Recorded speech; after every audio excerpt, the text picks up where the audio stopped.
Hi అండి. ఇప్పుడు నేను హై బీపీ తగ్గడానికి ఆహారం చెప్తున్నానండి. గోధుమ రవ్వ, పెసరపప్పు, బిర్యానీ ఆకు, ఆవు నెయ్యి ఇవి 4 వేసి కిచిడీలాగా లేదు ఉప్మాలాగా చేసి తినాలండి. నైట్ టైమ్స్ ఇలా చేసి తిన్నట్టయితే హై బీపీ అనేది నియంత్రణలో అంటే కంట్రోల్లో వస్తుందండి.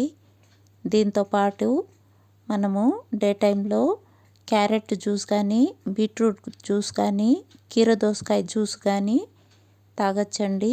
ఇలా తాగితే మనకు హై బీపీ అనేది కంట్రోల్లో వస్తుందండి. ఇంకో చిట్కా చెప్తున్నాను. గసగసాలు బాగా దోరగా వేయించుకోవాలండి. దాంతోపాటు పుచ్చకాయ గింజలు ఉంటాయండి, అవి పొట్టు తీసేసి దొరుకుతాయి.